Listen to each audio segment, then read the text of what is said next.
नमस्कार, मैं हूं Amod Srivastava. Amazing thought, amazing message, amazing information की दिशा में आज एक कदम और आगे। आज के इस दो चिंतन का विषय है गुरु का मान और समीक्षा तथा प्रतिक्रिया। आपको यह मेरा वीडियो अच्छा लगे तो लाइक करें, शेयर करें और लाल बटन दबाकर सब्सक्राइब अवश्य करें। साथ ही बेल आइकन दबाना बिल्कुल ना भूलें। आज के इस प्रथम चिंतन का विषय है गुरु का मान। एक नट था, वह बांस और रस्से पर विविध कलाबाजियां दिखाया करता था। सब उसकी कलाबाजियां दिखाने के बाद वह तलवार का एक रोमांचक करतब अवश्य ही दिखाता था, जिसे देखकर सारे दर्शक विस्मय से विमुग्ध हो जाया करते थे। वह दृश्य था, नंगी तलवार को वह हवा में उछालता और उस चमचमाती हुई तलवार को नाक के अग्रभाग पर झेल लेता था। अद्भुत दृश्य देखकर एक वृद्ध ने कहा कि धन्य है तू, धन्य है तू, और तेरे से बढ़कर धन्य है वह गुरु जिसने यह महान कला तुझे सिखाई है। वृद्ध के शब्द नट के कानों में पड़े। नट सोचने लगा कि मैं निरंतर 12 वर्ष से अभ्यास कर रहा हूं, इससे गुरु का क्या लेना देना।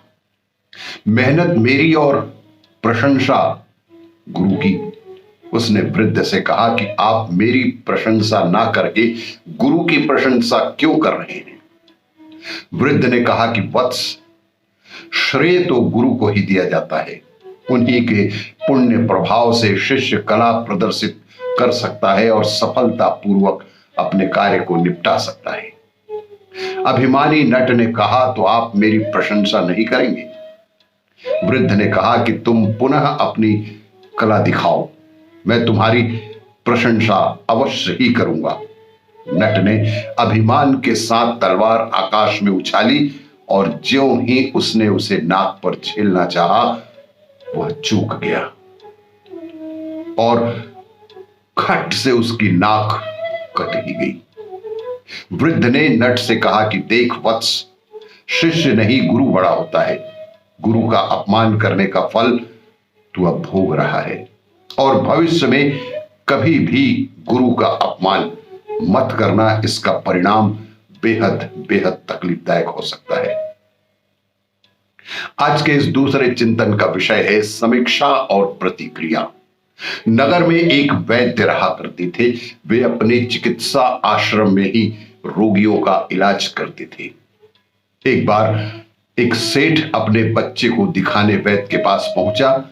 बच्चे को देखने के बाद वैद्य ने एक पुड़िया दवा दी और पुर्जे पर आगे चलने वाली दवा लिख दी। सेठ जी ने वैद्य से पूछा कि क्या फीस देनी होगी।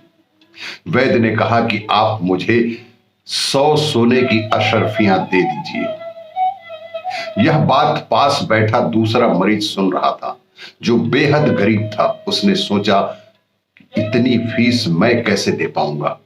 यह सोचकर वह चुपचाप उठकर जाने लगा। वैद्य ने उससे पूछा तो उसने सारी बात बता दी। वैद्य ने कहा कि तुम यहीं बैठो, तुम्हारा इलाज मुफ्त में होगा। जब तुम ठीक हो जाओ तब आश्रम आकर दूसरों की सेवा कर देना। यह बात सुनकर सेठ ने वैद्य को बोला, वैद्य जी, आपका लालच, आपके मन में लालच आ गया और मुझसे इतनी बड़ी रकम मांग बैठे हो, जबकि इसका इलाज आपने मुफ्त में ही कर दिया। वैद्य बोले, नहीं सेठ जी, ऐसी बात नहीं है। दरअसल मेरे आश्रम को चलाने के लिए मुझे 2 चीजों की आवश्यकता होती है, धन और सेवा।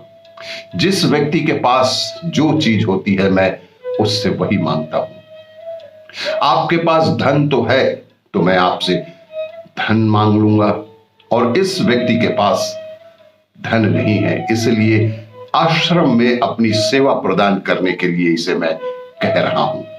उन्होंने वैद्य से कहा कि मैं बगैर आपका भावार्थ समझे हुए ही किसी गलत निष्कर्ष पर पहुंच गया था।